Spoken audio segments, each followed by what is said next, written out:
Entonces, si yo tengo una función, este que está aquí va a ser el punto máximo. Y ese punto máximo tiene una tangente. Esa tangente es horizontal. Y como es horizontal, la pendiente es cero. Este punto que está aquí es un punto mínimo. Como es un punto mínimo, la recta tangente también es horizontal y eso quiere decir que la pendiente es cero. Por lo tanto, para que yo calcule las pendientes a través de una función, lo que yo debo de hacer es derivar. Y por lo tanto, lo único que tengo que hacer para poder graficar calculando los puntos máximos y mínimos es precisamente comenzar con la derivada. Por lo tanto, la derivada con respecto a la variable independiente que es x y una función que también depende de la variable independiente que es x, ¿cuál es la derivada?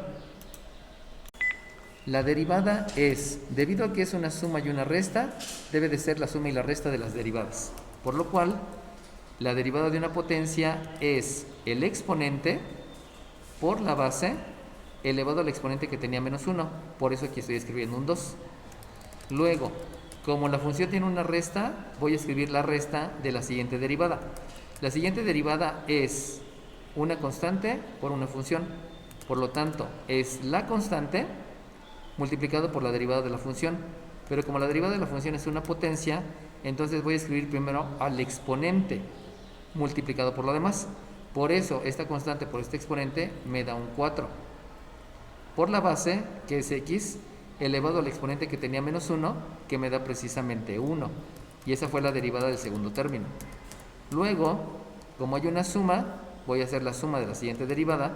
Y como aquí tengo una letra, la derivada de la letra con respecto a la variable independiente, pues es la unidad. Y por último, viene una resta. Aquí hay una resta, pero esta es una constante y la derivada de una constante es 0. Y como es 0, pues ya no se escribe. Y por lo tanto, esa es la derivada que estoy buscando. Y entonces ya tengo la fórmula para calcular derivadas. Ahora, lo que yo debo de hacer es saber cuándo la pendiente es 0 para calcular los puntos máximos y mínimos. Por lo tanto, lo que voy a hacer precisamente es igualar a 0. En otras palabras, la fórmula para calcular pendientes la vas a igualar a 0.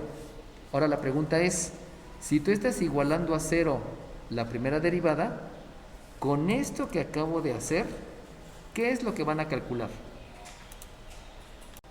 Lo que estoy haciendo al igualar a 0 es que voy a calcular todas las abscisas de los puntos, o sea, si esto lo grafico, aquí hay una abscisa y aquí hay una abscisa, lo que voy a hacer es calcular esta abscisa donde la pendiente es 0 y calcular esta abscisa donde la pendiente es 0.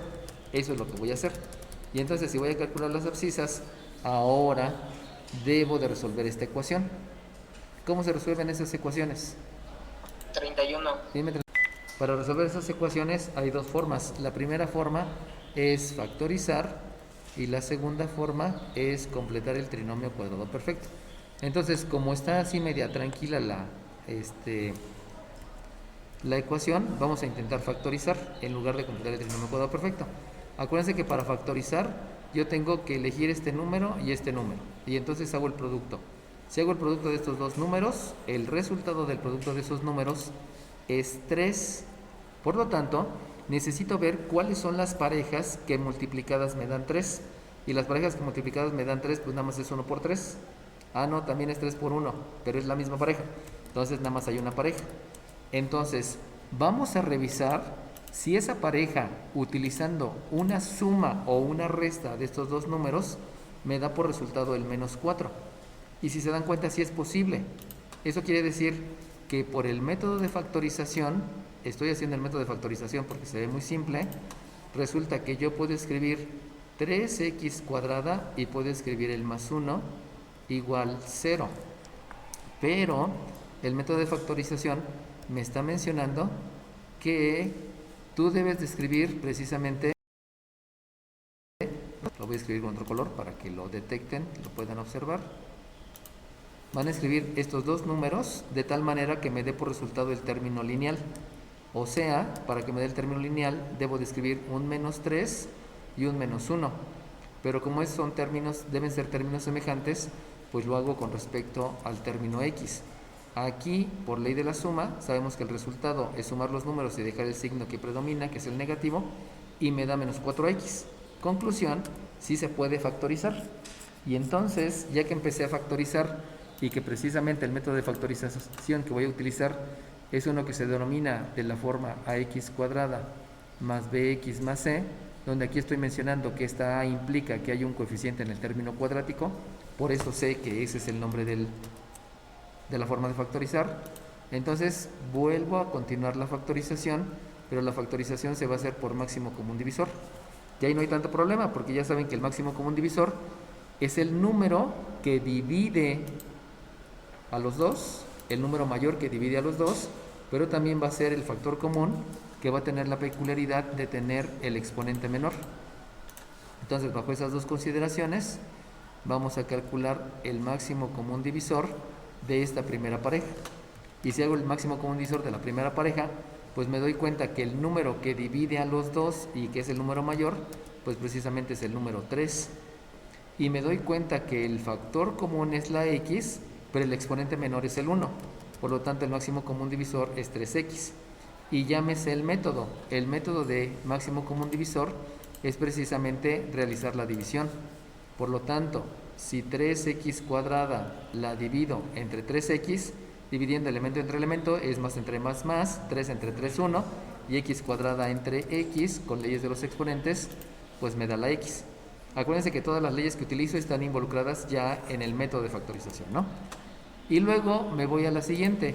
El siguiente es menos 3x, pero lo tengo que dividir entre más 3x. Si divido elemento entre elemento, menos entre más me da menos, 3 entre 3 me da 1 y x entre x me da 1. Por lo tanto, lo que debo de escribir aquí es el menos 1. Vuelvo a repetir, me da menos 1 porque estoy dividiendo elemento entre elemento. Y el elemento entre elemento fue menos entre más, me da menos, 3 entre 3 me da 1 y x entre x también me da 1. Por eso me dio el menos 1. Y ahora voy a hacer lo mismo, voy a factorizar por máximo común divisor, pero ahora a la siguiente pareja. Fue la primera pareja y luego va la otra pareja. Y si ustedes se dan cuenta, yo debo de decidir que el máximo común divisor va a comenzar con el signo menos, precisamente porque el primer término tiene signo menos. Y luego, si ustedes observan, el factor común que hay en esos dos términos, pues el único factor común obedece al coeficiente y el coeficiente es 1. Es el que se repite en las dos. Y luego tengo que hacer la división para saber cuál es el segundo factor para factorizar. Y ya saben que el método es dividir. Entonces dividan menos 1x entre menos 1. Dividiendo elemento entre elemento es menos entre menos más, 1 entre 1, 1. Y por lo tanto me queda solamente la x, porque la x entre el 1 pues sigue siendo la x. Y luego me voy al siguiente. El siguiente término hago lo mismo, divido ese término entre el máximo común divisor, lo que se convierte entonces en dividir más 1 entre menos 1. Por leyes de los signos, más entre menos me da menos y 1 entre 1 me da 1. Por lo tanto, la factorización me dice que aquí debo de escribir el menos 1 y obviamente esto es igual a 0. Continuamos con la factorización. La factorización me lleva otra vez a hacer la factorización por máximo común divisor. Y ahora me doy cuenta que el factor común ahora va a obedecer a la función exponencial. Recuerden que esta es una función exponencial porque es una definición basada en operaciones aplicadas a la variable independiente y que tiene un exponente, que en este caso es la unidad. Entonces, el máximo común divisor ahora solamente es la función exponencial. Y entonces, si ustedes dividen este término entre el máximo común divisor, se van a dar cuenta que están dividiendo esta cantidad entre esta cantidad que me da 1 y lo único que da por resultado es el 3x. Por lo tanto, ese 3x lo escriben entre paréntesis. Aquí va a haber, disculpen, aquí va a haber un 3x y luego hacen lo mismo con el siguiente factor. Con el siguiente término, del siguiente término, si dividen este término entre el máximo común divisor, se van a dar cuenta que es la división de x menos 1 entre x menos 1, que me da 1, y entonces el resultado va a ser solamente el menos 1. Menos 1, igual con 0. Y entonces ya terminé la factorización. como ya terminé la factorización, el concepto que sigue es el de satisfacer la ecuación. Y satisfacer la ecuación es realmente cuál es el valor que satisface a la ecuación. Y ese valor va relacionado a las operaciones inversas. Por lo tanto, si ustedes observan, esta x tiene un primer resultado que puedo decir que es x1. Y entonces, como veo aquí una operación resta, la operación inversa es una suma. Por lo tanto, la x1 tiene un valor de 1. Me voy a la x2. La x2 proviene de esta x. Y si pienso en operaciones inversas, la operación inversa de esta resta es una suma. Por lo tanto, el resultado va a ser más 1. Pero si ustedes observan, aquí hay una multiplicación. La operación inversa de la multiplicación es la división. Y eso quiere decir que la otra abscisa es un tercio. Pero recordando que estoy hablando de puntos, porque voy a calcular puntos máximos y mínimos, no le puedo llamar 1 y 2, sino vamos a llamarle una abscisa A y una abscisa B, porque acuérdense que deben ser puntos. No puedo decir que es 1 y 2, porque si fuera 1 y 2 estamos hablando de álgebra, pero aquí estoy hablando de graficación, por lo tanto tengo dos abscisas. Y entonces ahora la pregunta es, si ya conozco la abscisa del punto, ¿cómo calculo la ordenada? Mi método de hacer es, para conocer la ordenada de este punto y la ordenada de este punto, lo que debo de hacer es sustituir en la función primitiva. Así que vamos a hacer sustituir en la función primitiva. Acuérdense que la función primitiva se llama primitiva porque es la primera. Entonces, como es la primera, la función original, hace ratito me habían dicho fórmula, no se llama fórmula, es función. Entonces, f de 1 quiere decir que voy a sustituir el 1 en todas las abscisas, por lo cual voy a escribir aquí un 1 al cubo, luego le voy a restar un 2 por 1 elevado al cuadrado y luego le voy a sumar un 1 porque estoy sustituyendo en la x y luego le voy a restar un 1, o sea, simplemente estoy sustituyendo en la función primitiva. Obviamente, ya que sustituí, pues lo que debo de hacer es hacer el cálculo, y eso implica que viene jerarquía de operaciones, donde la jerarquía de operaciones me va a llevar a la definición de potencia y también me va a llevar a ley de los signos, que son todos los conceptos que voy a aplicar. Y obviamente, cuando ya detecte lo que está ocurriendo, voy a ver que voy a utilizar la ley de la suma y también voy a utilizar la ley de la resta. Y entonces, a ver si lo podemos hacer todos juntos. El 1 al cubo es 1, el 1 al cuadrado es 1. Vamos a hacerlo por las piedritas. Aquí me da 1, aquí le resto 1 y sabemos que esto me da 0, por eso no hay tanto problema. Entonces, por ley de la resta, pues ya me doy cuenta que directamente tengo un punto A que es de coordenadas 1, menos 1. Y entonces ya puedo graficar. Voy a borrar esto que escribí aquí. Y entonces vamos a comenzar a hacer la gráfica. Y la gráfica, tengo entonces un eje de las abscisas que habíamos bautizado como X y un eje de las ordenadas, y un eje de las ordenadas que este es un F de X. Entonces, regresando, acordémonos que el punto es de coordenadas 1, menos 1, por lo cual aquí está el 1, lo voy a hacer un poquito grande, aquí está el 1, aquí está el menos 1, y quiere decir que aquí está el punto que yo bauticé como punto A. Todavía lo voy a corregir. Y luego, ya que hice eso, pues otra vez debo de hacer lo mismo. Y hacer lo mismo quiere decir, lo voy a hacer aquí abajito, que debo de sustituir en la función primitiva. Pero ahora lo que voy a sustituir en la función primitiva es el otro valor. Y el otro valor quiere decir que va a ser f de 1/3. Y entonces eso va a ser 1/3 elevado al cubo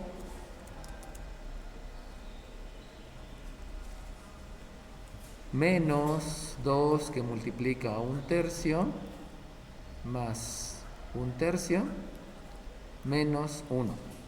Y entonces, si me estoy dando cuenta, todo va a estar en tercios. Como todo va a estar en tercios, lo primero que voy a hacer es expresar en números, dime 19, racionales. Tienes razón, aquí me falta elevar al cuadrado. Estoy expresando en números racionales. Eso quiere decir que este 1 lo voy a quitar y voy a expresarlo en números racionales. Si ustedes se dan cuenta, el 3 al cubo me va a dar 27. Entonces, de una vez, este lo voy a expresar como 27 27avos, porque parece que es un entero. Y 27 entre 27 me da 1. ¿Por qué sé que debe ser 27 entre 27? Pues porque 3 al cubo me va a dar 27. Por eso. Ahora bien, además de expresarlo en números racionales, debo de entender que hay fracciones equivalentes. Y esa fracción equivalente va a permitirme que si yo a este 3 lo multiplico por 9, me va a dar un 27. Por lo tanto, este también lo voy a multiplicar por 9 para que me dé un 27. Lo que estoy haciendo es calcular una fracción equivalente que lo aprendí cuando iba en la primaria. Entonces, en lugar de escribir un tercio, puedo hacer el cambio y ese un tercio lo cambio de una vez, y en lugar de escribir un tercio, lo que voy a escribir van a ser 3, no es cierto, 9 27avos, ya me equivoqué, 9 27avos. Acuérdense que era un tercio y lo multipliqué por 9 el numerador y por 9 el denominador, y entonces tengo el 9 27avos, que es lo mismo que un tercio. Y entonces viene ahí la parte un poquito más crítica. 3 al cuadrado me va a dar 9, ¿no? Eso quiere decir que debe de ser 27. Para que sea 27, ¿sí se dan cuenta que aquí hay un 1? Entonces ese 1 multiplíquenlo por 3 y este 2 multiplíquenlo por 3. ¿Por qué? Porque este 3 por este 9 que me va a dar ya me dio 27. Y ya voy a tener todo en 27avos. ¿Por qué les explico esa parte? Porque acuérdense que no van a poder utilizar calculadora. Y como no van a poder utilizar calculadora, hay que basarnos en conceptos de la primaria, que precisamente es el de fracción equivalente, para poder llegar a resultados. ¿Sale bien? Bueno, entonces, eso me lleva entonces a que la función evaluada en un tercio, en otras palabras, el cálculo de la ordenada, me va a dar un 27avo, porque precisamente estoy aplicando algo que se denomina definición de potencia, o sea, multiplicar a la base tantas veces como indica el exponente, y también estoy aplicando propiedades de los exponentes. Y la propiedad de los exponentes me dice que si tú tienes un número racional y lo elevas a un exponente, lo que puedes hacer es elevar el numerador al exponente y elevar el denominador al exponente. Por eso 1 al cubo me da 1 y 3 al cubo me da 27, utilizando los dos conceptos. Luego, yo sé que es una resta y ya habíamos dicho que este lo multiplicaba por 3 para que este 3 al cuadrado ya me diera el 27 y tuviera entonces el denominador que es 27. Y si se dan cuenta, este 2 por 3 me da 6, precisamente lo hice por la de la fracción equivalente, y este 1 al cuadrado me da 1, por lo tanto aquí tengo 6 27avos, que le voy a sumar 9 27avos, que ya lo había calculado hace rato, y le voy a restar 27 27avos, que ya lo había calculado hace rato. Y entonces ahí ya se vuelve súper rápido, porque lo único que voy a utilizar va a ser la ley de la suma para los números que tienen igual signo, y voy a utilizar la ley de la resta para que así no sean. Entonces, yéndome por las piedritas para que vayan siguiendo, este 1 más este 9 me dio 10. Y si le restan 27, me va a quedar menos 17 por la ley de la resta. Y si le restan 6, me va a quedar menos 23. Conclusión, la operación es que voy a tener un punto B de coordenadas un tercio, coma, va de nuevo, este con este me da 10, 10 menos 27 me da menos 17, y menos 17 menos 6 me da menos 23. Entonces es un tercio, coma, menos 23 27avos. Y entonces lo puedo ubicar en la recta numérica, perdón, en el plano cartesiano. Y si lo ubico en el plano cartesiano, acuérdense que les había dicho que aquí era 1 y aquí era menos 1.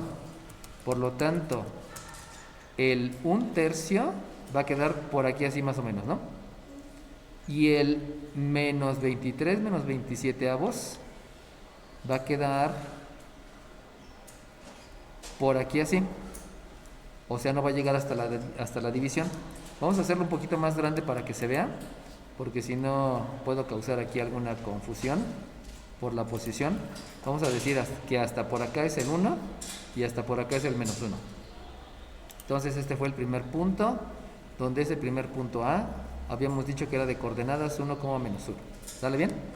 Lo voy a dejar ahorita indicado, aunque sabemos que no es necesario escribirlo. Y luego el punto B, dijimos que es en un tercio, pero no es hasta el menos 1.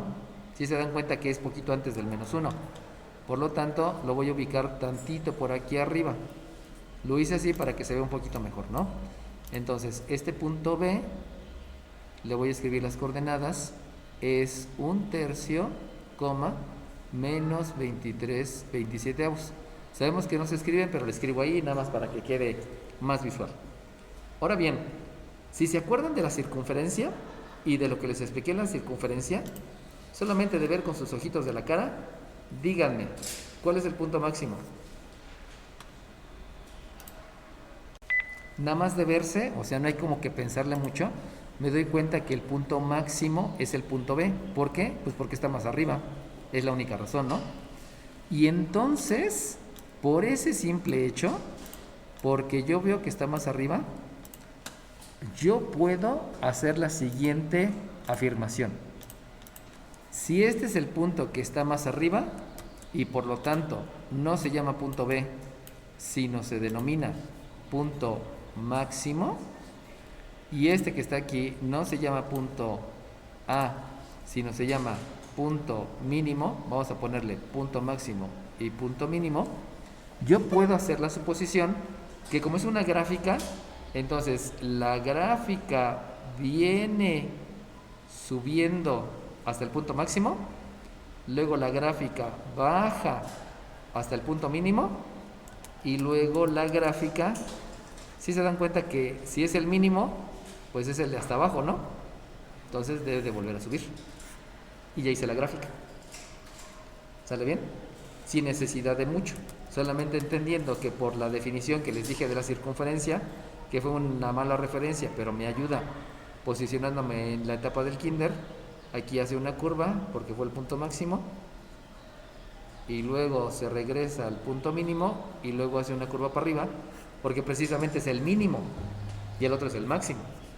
Y entonces llegamos a la conclusión que este punto mínimo no es tan mínimo. ¿Por qué no es tan mínimo?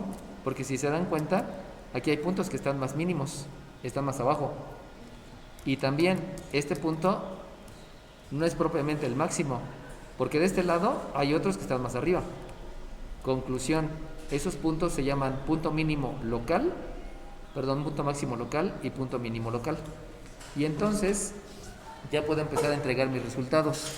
Los resultados que yo les voy a pedir es, ¿cuál es el punto máximo local? Pues ya me di cuenta que el punto máximo local es el de coordenadas un tercio, menos 23 27 avos. Pero también me di cuenta que hay un punto mínimo local. ¿Por qué se llama mínimo local? Porque hay otros que estén más abajo. Por eso no puedo decir que es el punto mínimo absoluto. Y ese punto mínimo local es de coordenadas 1, menos 1. Ahora bien, ya que entendí eso, también me doy cuenta con mis ojitos de la cara que existe algo más.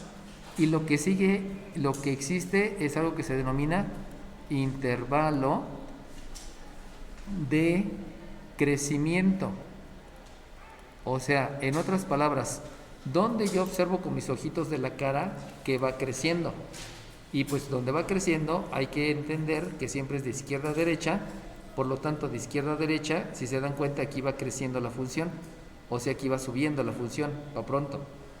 Y ya que terminó de subir, baja. Pero luego otra vez vuelve a subir. Por lo tanto, hay dos momentos en que la función va subiendo. Y como les estoy haciendo la referencia que debe de ser de izquierda a derecha, así como en el dominio, debo de considerar las abscisas, porque es de izquierda a derecha. Por lo tanto, el intervalo de crecimiento va a comenzar en menos infinito hasta llegar a esta abscisa. Y esta abscisa es un tercio. Ahí, un tercio. Y después, el otro momento en que crece la función es a partir de la siguiente abscisa. Y la siguiente abscisa es desde 1 hasta más infinito. Y entonces aquí es donde ya aplicamos lo que aprendimos de dominio y rango para ver cuáles son los intervalos. Pero así como me doy cuenta que hay un intervalo de crecimiento porque resulta que está yendo para arriba, también me voy a dar cuenta que hay otro intervalo, donde ese otro intervalo se denomina intervalo de decrecimiento. Y si es de decrecimiento, quiere decir que va para abajo. Y donde va para abajo es en este pedacito. Pero recuerden que como se considera de izquierda a derecha, debe de ser con respecto a las abscisas. Y como es de izquierda a derecha con respecto a las abscisas, se van a dar cuenta entonces que el intervalo de decrecimiento empieza en 1/3 y termina en el 1, porque lo que estoy tomando de referencia son las abscisas. Y entonces, ya que entendí los puntos máximo y mínimo y de dónde a dónde crece y de dónde a dónde decrece, ahora hay que agregar otro concepto, y ese otro concepto se denomina cóncavo y convexo. Si ustedes se acuerdan, en algún momento les dijeron que lo cóncavo es donde ustedes pueden acumular agua, o sea, un vaso, una taza, un frutero, una maceta, no lo sé, ¿no? O sea, esa tiene la forma de concavidad porque pueden acumular agua, eso es cóncavo. Pero el convexo es donde no pueden acumular agua. Un paraguas, un sombrero, bueno, un sombrero que sea redondo, ¿no? Porque si no se queda acumulado abajo, etcétera, etcétera, ¿no? Entonces aquí el agua se resbala. Esa es la diferencia entre cóncavo y convexo.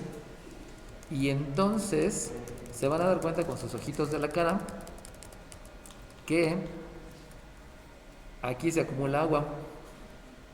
Eso es cóncavo. Acá se resbala el agua. Es convexo. Pero si se dan cuenta que se junta el convexo con el cóncavo. Ese lugar donde se junta el convexo y el cóncavo se denomina punto de inflexión. El punto de inflexión es donde se junta lo convexo con lo cóncavo. Ahí es otro punto importante que debo de calcular. Lo bonito es que el punto de inflexión se va a calcular con la segunda derivada. Eso quiere decir que si ustedes saben derivar, pues simplemente hay que volver a derivar. Por lo cual, lo que van a calcular es la segunda derivada. Es decir, la derivada segunda, fíjense dónde estoy poniendo el 2, la derivada segunda con respecto a la misma variable independiente. Si se dan cuenta que hace ratito fue una vez, por eso ahora estoy escribiendo de 2 veces. O sea, vuelven a derivar con respecto a la misma variable. ¿A quién? Pues a la función. O sea, que ustedes ya tenían la derivada. Si ustedes se acuerdan, la derivada fue esta de aquí. Permítame tantito, dejen recibir a su otro compañero. Resulta que esta era la función primitiva, pero ya la derivaron. Y entonces lo que hay que hacer es esta, que fue la primera derivada, ahora vuélvanla a derivar. ¿Cuánto les dan? 41. Que la segunda derivada obedece a que aquí tengo una constante por una función. Por lo tanto, la derivada es la constante por la derivada de la función, pero como es una potencia, es el exponente por la base elevado al exponente menos 1 por la derivada de la base con respecto a la variable independiente. Por eso aquí se van a dar cuenta que es un 6, el x a la 1 es x, y dx en dx es la unidad, por lo tanto pues me da el 6x. Y después, como hay una resta, debo de escribir la resta, y si ustedes se dan cuenta, aquí tengo una constante por una variable. Por lo tanto, la derivada de una constante por una variable es la misma constante multiplicada por la derivada de la variable con respecto a la variable independiente, y por eso me da por resultado 4. Y ya con eso tengo la segunda derivada. Y entonces, el punto de inflexión, como ya les había dicho, se calcula con la segunda derivada, y otra vez lo que voy a hacer es igualar a 0. Y ya saben ustedes que cuando igualo a 0, lo que se está calculando es la abscisa. En este caso, la abscisa del punto de inflexión.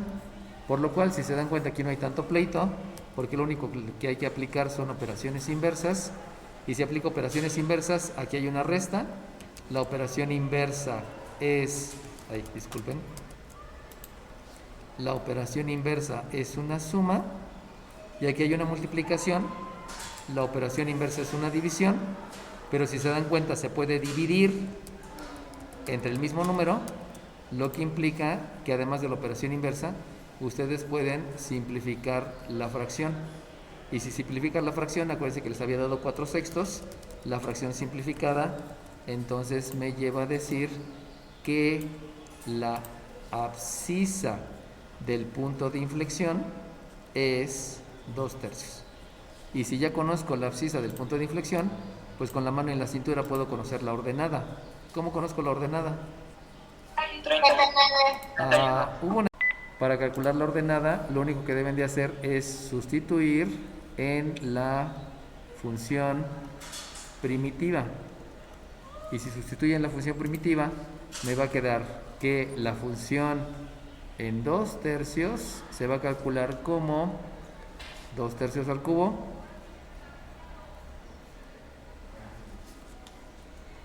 menos 2 por 2/3 al cuadrado. 2/3 al cuadrado más, espérenme tantito que falló la aplicación,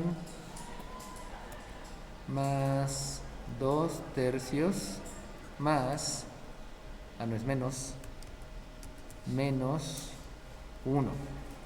Y ya se saben todos los conceptos. Todos los conceptos es que van a aplicar definición de potencia, pero a la par van a aplicar expresar en números racionales y también van a aplicar fracción equivalente, que eso ya les había mencionado cómo hacerlo. Y la idea es que el resultado lo puedan obtener de manera más rápida. Por lo tanto, la función evaluada en 2/3 me da, aplicando definición de potencia, eso me va a dar un 8/27. Aplicando definición de potencia y fracción equivalente, ya les expliqué cómo. Resulta que me queda un 4. Bueno, primero vamos con el de abajo. El denominador es un 27. Ya les había dicho cuál es la razón de hacerlo. Y arriba tengo un 4 por un 2 que me da un 8. Y un 8 por 3 me queda un 24. Y luego tengo un más 18/27 menos 27/27. Acuérdense que les mencioné, se multiplica por 3 para que todos los denominadores sean iguales, etcétera, etcétera, ¿no? Para buscar la función equivalente. Y entonces con todos esos conceptos que les estoy mencionando, resulta que ya tengo el punto de inflexión. Y el punto de inflexión tiene coordenadas 2/3 en la abscisa. Y el resultado de todo esto, vamos a hacerlo de manera mental. 38 es menos 25 sobre 27. Voy. Es 8 menos 24. Bueno, no me gustó esa. Mejor hago el 8 más el 18. Ahí me da un 26. Y si al 26 le resto 27, entonces me queda un menos 1. Y si le resto 24, me queda un menos 25. Entonces es un menos 25 sobre 27. Y entonces ya sabemos, acá le agregamos, acuérdense que esto es lo que me tienen que reportar. Ya está el punto máximo, ya está el punto mínimo. Y entonces aquí me falta el punto de inflexión, donde el punto de inflexión habíamos dicho que es 2/3, menos 25/27. Ok. Ya que me di cuenta del punto de inflexión, pues obviamente puedo ubicar el punto de inflexión. Si se dan cuenta, el punto de inflexión queda como a la mitad, porque es 2/3, ¿no? Entonces, aquí está un tercio, aquí está un entero, que son 3/3, pues entonces se ve que está a la mitad. Y también se van a dar cuenta que con respecto a las ordenadas ocurre lo mismo, porque aquí está menos 25/27, aquí está menos 23/27 y aquí está menos 27/27, porque es un entero, ¿no? Entonces, si se dan cuenta, de alguna manera queda a la mitad tanto con respecto a las ordenadas como con respecto a las abscisas. Esa es una ventaja para que se den cuenta por dónde va, ¿no? Y entonces ahora sí ya puedo decir de dónde a dónde es convexo. Fíjense cómo les dije, lo convexo, que es donde no se acumula agua, se junta con lo cóncavo, que es donde sí se acumula el agua. Y eso está a la mitad. Entonces ya pueden decir que lo voy a escribir con otra palabra, con otro color, perdón. Lo cóncavo está desde esta parte. Y esa parte, recuerden que siempre es de izquierda a derecha. Siempre, así como calculamos el dominio, que era de izquierda a derecha, también es igual, es de izquierda a derecha. Por lo tanto, lo cóncavo es, permítame tantito, es desde el punto de inflexión, que el punto de inflexión dijimos que es 2/3, hasta más infinito. Esta parte es la cóncava, es donde puedo recolectar agua. Y lo convexo, se lo describo también con otro color, y lo convexo va a ser donde no se junta el agua. Recuerden que este es el punto de referencia porque se une lo convexo con lo cóncavo.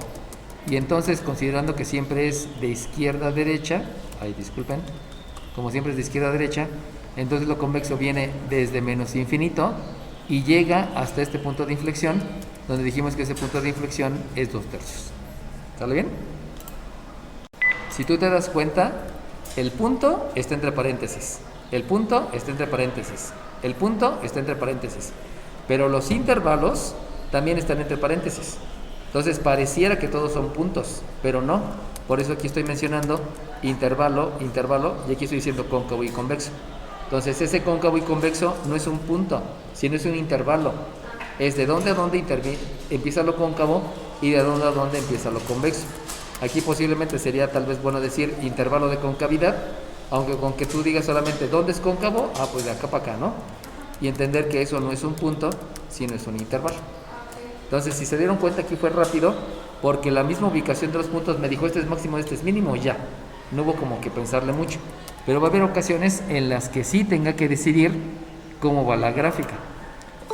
Entonces ya sabemos que lo primero que debemos de hacer, precisamente para calcular el punto máximo y el punto mínimo, es derivar.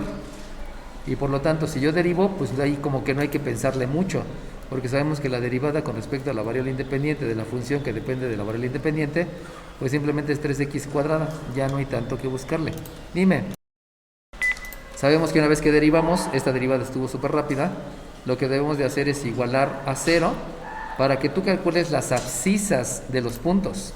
Y eso quiere decir que 3x al cuadrado es 0, y ahí está súper rápido, ¿no? Porque nada más de verse, no hay que buscarle mucho. Para satisfacer la ecuación, acuérdense que satisfacer la ecuación es calcular qué valores hacen que cumplen la ecuación. Y si tú te das cuenta, el único valor que hace que se cumpla la ecuación es que sea 0. Porque si sustituyes aquí el 0, 0 al cuadrado es 0 y 0 por 3 te da 0, ya. Pero si sustituyes el 1 ya no te dio, o el 2 menos, o el no. Pero aquí viene una crueldad, porque es una x cuadrada. Eso quiere decir que debe de haber un punto A que tiene abscisa 0 y tiene que haber un punto B que tiene abscisa 0. Pero es la misma abscisa. Sí, va a ser el mismo punto, pero son dos puntos. Son dos puntos que son idénticos. Lo cual conceptualmente como que me da un golpe fuerte en la cabeza porque pensaría que nada más es uno, ¿no? Pero por el cuadrado me está diciendo que son dos. Que como ya calculé la abscisa, pues forzosamente lo que debo de hacer es calcular la ordenada. Y si tú vas a calcular la ordenada, ya te sabes el procedimiento. Y el procedimiento para calcular la ordenada, pues es sustituir en la función primitiva, que eso ya lo habíamos dicho, ¿no? Entonces, si tú vas a calcular la ordenada, lo que vas a hacer es sustituir en la primitiva, y la primitiva es x cúbica.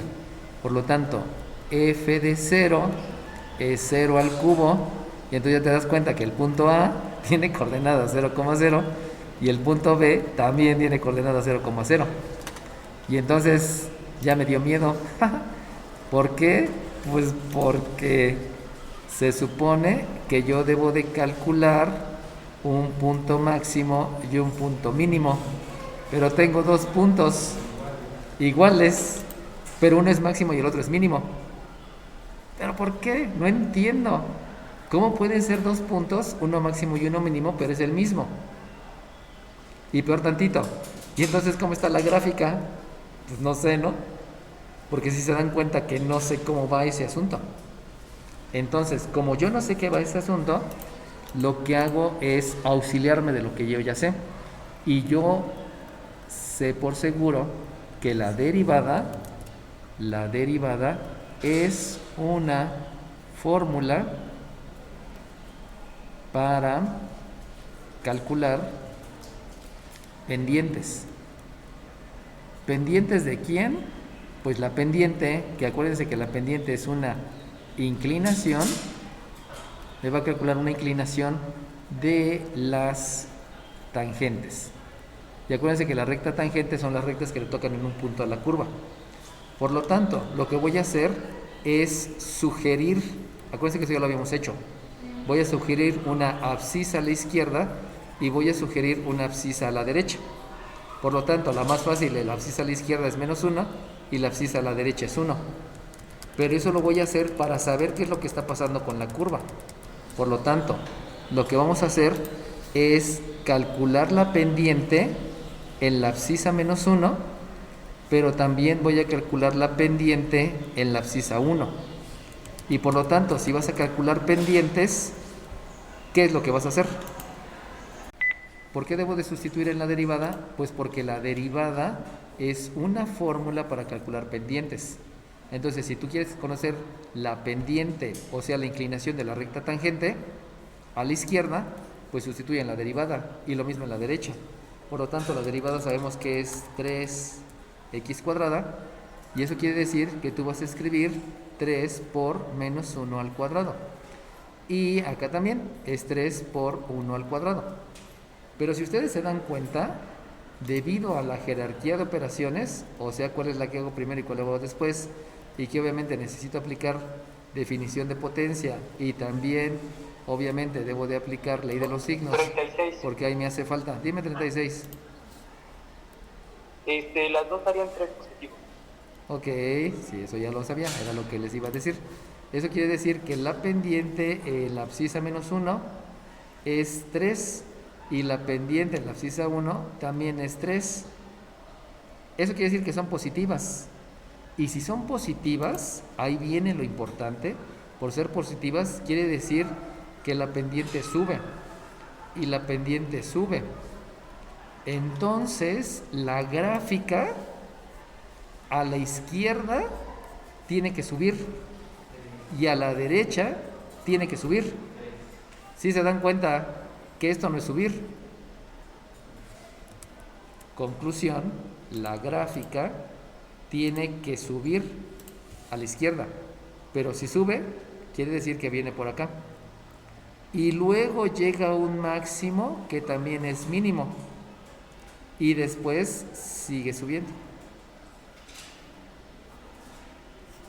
Por lo tanto, no es una recta, sino sube y sigue subiendo. Y entonces ya fue una gráfica media rara, porque esas gráficas no las conocía. Y que esa gráfica no es una polinomial, simplemente es una función cúbica donde va subiendo y sigue subiendo. Conclusión, de ver todo eso, yo me doy cuenta que entonces el punto máximo local es de coordenada 0,0.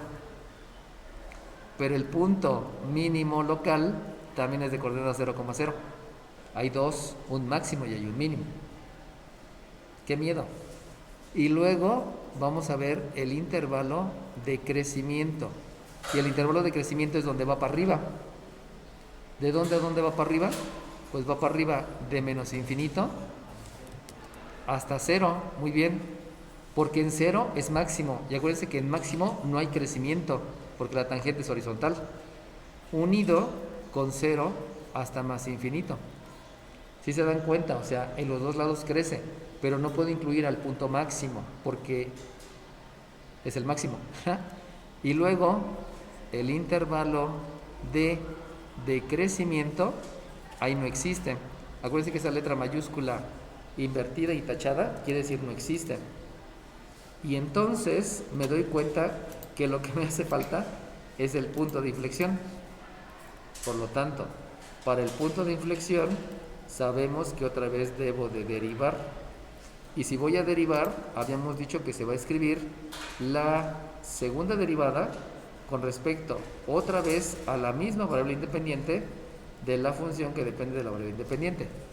Pero si se acuerdan, la derivada era 3x cuadrada. Es una constante por una potencia. O sea que es la constante por la derivada de la potencia, que es el exponente por la base elevado al exponente menos 1 por la derivada de la base con respecto a la variable independiente. Y si se dan cuenta, el resultado de eso me lleva a decir que la segunda derivada simplemente es 6x. Ya habíamos dicho que para el punto de inflexión lo que yo debo de hacer es igualar a 0. Y se hace la igualada a 0 para calcular la abscisa. Por lo tanto, 6x es 0. Y si 6x es 0, yo debo de satisfacer la ecuación. Y al satisfacer la ecuación se dan cuenta que el único valor que debe de estar ahí es 0. Por lo tanto, el punto de inflexión tiene abscisa 0. Y si tiene abscisa 0, ya sabemos que tiene ordenada 0. Entonces no es un punto, son 3 puntos. Hay un tercer punto que se llama punto de inflexión y que también es de coordenada 0,0. Y eso es como que muy raro, ¿no? Son 3 puntos, pues no. Bueno, sí, pero no. Es como un hijo, ¿no? El hijo se llama Juan, se llama Carlos, pero también se llama consentido, por ejemplo, ¿no? O se llama primo, no lo sé. O sea, es esa que el punto de inflexión es el que te separa lo cóncavo y lo convexo. Por lo tanto, en esa gráfica hay cóncavo, pero también hay convexo. ¿Por qué estás seguro que hay cóncavo y hay convexo? Porque hay punto de inflexión. Y como hay punto de inflexión, tú sabes que el punto de inflexión te une la parte cóncava y te une la parte convexa. ¿Dónde está la parte cóncava? Tantito, pero no se junta el agua. No importa, o sea, el concepto de es donde recolectas agua es para que me lo entendieran. Pero aquí se ve, ¿no? ¿Sí se dan cuenta que aquí puede ir bajando el agua? Y el agua cuando espera guardarse en un lugar, riájale, llega a lo convexo y se regresa. Y se resbala. Entonces, debido a la gravedad, pues si caen gotitas de agua, es indicio que aquí se va a empezar a juntar el agua. Pero no hay donde se limite. ¿Por qué? Porque luego le metemos algo convexo y se termina resbalando. Por eso, lo cóncavo es de aquí para acá, como lo mencionó, de 0 más infinito, yendo de izquierda a derecha, y lo convexo es en esta parte, de menos infinito a 0. Y de ahí ya tengo entonces todo. Pero si ustedes se dan cuenta, no provino solamente de ver la gráfica, sino tuve que interpretar lo que es la derivada. ¿Qué es la derivada? Una fórmula para calcular pendientes, y por eso supe que aquí la gráfica va subiendo, llega a un máximo, a un mínimo, y luego sigue subiendo. Por eso la gráfica no es recta. O sea, la gráfica va subiendo, termina de subir y luego vuelve a subir. Y entonces ahí sí se van a encontrar gráficas de diferente forma debido a la interpretación que yo puedo hacer a través de la derivada, o sea, de las pendientes.